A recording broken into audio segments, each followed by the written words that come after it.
Dans sa chambre de réanimation, Michel récupère doucement. Ça va? Pas trop fort, c'est bon? Ah, c'est bon.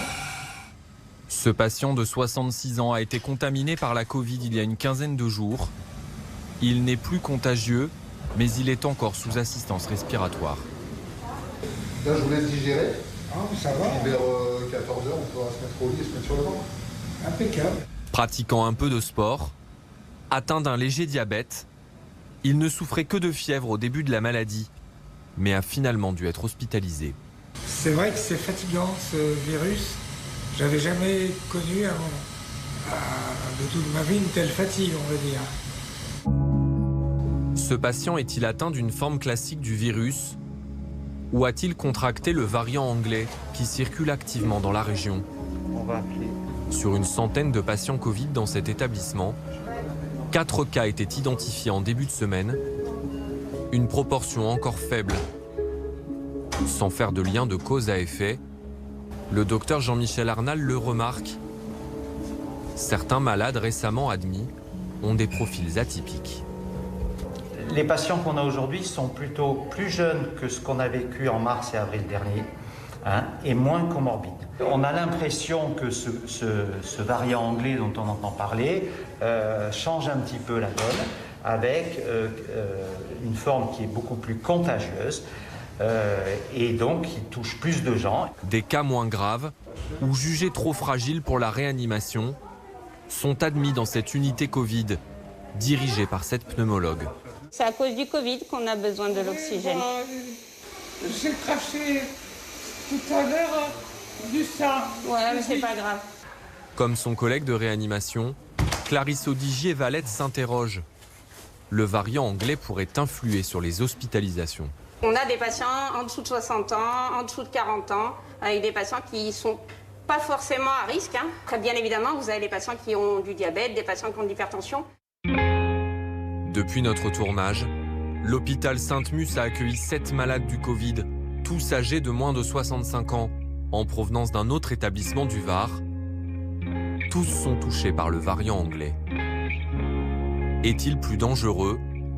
Selon des études britanniques, il pourrait s'accompagner d'une hausse de la mortalité. L'hypothèse divise la communauté scientifique. En France, à ce stade, les données ne montrent pas de diminution de l'âge moyen des Covid les plus graves, mais un point semble faire peu de doute, la plus grande contagiosité de la mutation. Si le variant anglais, qui est aux alentours de 20% des malades à l'heure actuelle, s'impose et qu'il est aussi contagieux qu'on le pense, vu les données anglaises, eh bien, on risque d'avoir un souci de place. On est à la limite entre la réflexion de déprogrammer franchement de la chirurgie et de transférer les malades dans d'autres hôpitaux de l'assistance publique.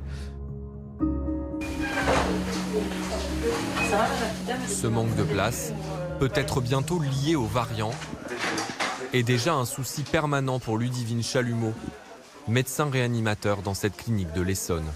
On a 10 patients Covid sur 15 lits, sachant qu'on est sur ce ratio en gros depuis facile octobre et c'est quasi incompressible. C'est-à-dire que dès qu'on arrive à sortir des patients dans d'autres unités ou d'autres établissements, on est sollicité pour en accueillir. Ce mardi, faute de place, 3 patients, dont 2 hors Covid, n'ont pas pu être admis, redirigés vers des hôpitaux plus éloignés. Il faut s'organiser aussi avec des malades longue durée. C'est un monsieur qui est là depuis longtemps, qui a eu le Covid, qui est toujours chez nous, qui ne pose plus de problème de Covid, mais qui est toujours chez nous parce que les conséquences font que c'est pas je suis guéri du Covid et puis je rentre chez moi. Non, il peut y avoir des conséquences à très long terme. C'est une hospitalisation de combien de temps? 2 mois et demi. Voilà, et il n'est pas sorti.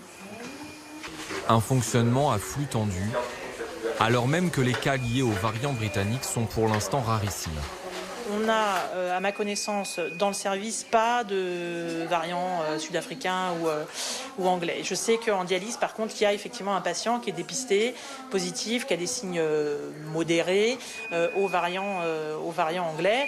De toute façon, on sait très bien que à terme, que ce soit celui-là ou un autre, il va y avoir des variants qui vont prendre plus de place par rapport au virus originel.